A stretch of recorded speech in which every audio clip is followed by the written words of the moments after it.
Hello guys, আজকে বেশ কিছু কথা বলতে এসেছি পলিটিক্যাল বিষয় নিয়ে। যেহেতু আজকে 28 তারিখ আর কালকে 29 তারিখ, কালকে ভোট, তো সেই বিষয় নিয়ে কিছু কথা বলবো। এমনিতেও আমি পলিটিক্যাল বিষয় নিয়ে কোনো কথা বলতে পছন্দ করি না, কিন্তু এবার এমনই পরিস্থিতি রাজ্যের, তো কিছু কথা আছে যেগুলো না বললেও নয়, তো সেগুলোই আমি আজকে বলতে এসেছি।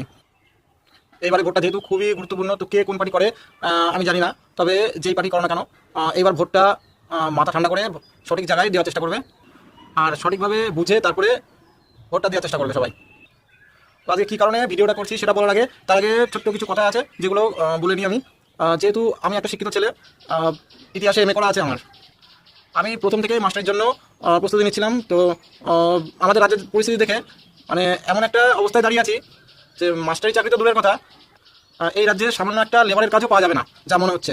কেননা আমি প্রথম থেকেই কম্বাইনের জন্য প্রস্তুত ছিলাম না, প্রথম থেকেই আমি মাস্টারির জন্য প্রস্তুত ছিলাম।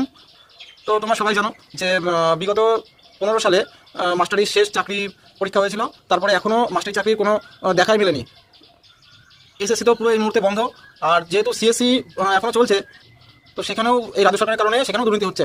2021 সালে আমি সিএসসি পরীক্ষা দিয়েছি, মানে কলেজ সার্ভিস পরীক্ষা, যেখানে একটা প্রফেসর হওয়া যেতে পারে, সেই পরীক্ষা দিয়েছিলাম আমি। সেখানে 85 পর্যন্ত স্কোর করেছিলাম, কিন্তু রেজাল্টের কোনো রকম নিশ্চয়তা নেই পাশ করার, মানে মানুষ 85 পেয়েও পাশ করতে পারছে না। তাহলে এই রাজ্যের পরিস্থিতি দেখুন। আর বিগত এর আগে অনেক পরীক্ষা দিয়েছি, বন দপ্তরের পরীক্ষা দিয়েছি, আরও বিভিন্ন রকম পরীক্ষা দিয়েছি। তো বন দপ্তরের যে পরীক্ষাটা ছিল সেটাও আমি দিয়েছি। ওটা ইন্টারভিউয়ে আমি ভালো স্কোর করেছিলাম। একটা প্রশ্ন জিজ্ঞাসা করেছিল আমার সাবজেক্টের থেকে, আমার গ্র্যাজুয়েশনের যে সাবজেক্ট ছিল সেই সাবজেক্ট থেকে আমার প্রশ্ন জিজ্ঞাসা করেছিল, সেই প্রশ্নেরই আমি আনসার দিয়েছিলাম, কিন্তু আমি জানি না কেন চাকরি হলো না। তারপরে ওটা তো রেজাল্টই বেরোয়নি, চাকরি হওয়া তো দূরের কথা। আর এদিকেও আমি বহু সরকারি চাকরির পরীক্ষা দিয়েছিলাম, যেগুলো ইন্টারভিউর মাধ্যমে সিলেক্ট করা হয়, ভালো ভালো চাকরির, মানে ক্লারিক্যাল পোস্টের সব চাকরি, সেসব পরীক্ষাও দিয়েছি আমি। এই রিসেন্ট 2 বছর আগেও আমি কৃষ্ণগড়ে পরীক্ষা দিয়ে এসেছি। সেখানে আমি গিয়ে দেখলাম যে আমাদের বাড়ির পাশে, মানে পাশের গ্রামেরই একটা ছেলে, আমাদেরই ক্লাসমেট, একসঙ্গে পড়াশোনা করতাম, সেও ছিল। তো একই সঙ্গে পরীক্ষা দিচ্ছিলাম। আমাদেরকে টোটাল 5টা কোশ্চেন জিজ্ঞাসা করছিল। এবার 5টার মধ্যে আমি 3টে সঠিক করেছিলাম, কম্পিউটারের মধ্যেই, যেহেতু ক্লারিক্যাল পোস্ট দেবে আমাদের।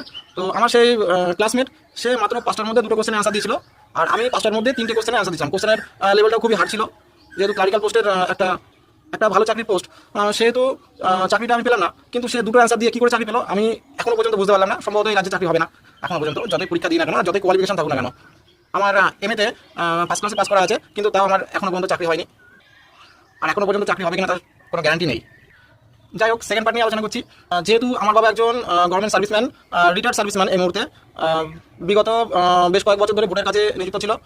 এখন যেমন হচ্ছে সরকারি কর্মচারী দিয়ে ভোট করানো হয়, তেমন আমার বাবাও আগে ভোট করতে যেত। তো আসল ঘটনাটা হচ্ছে, আমরা সবাই জানি যে আমাদের রাজ্যে ছাপ্পা হয়, এবার কারা ছাপ্পা দেয় সেটা আমরা সবাই জানি। এবার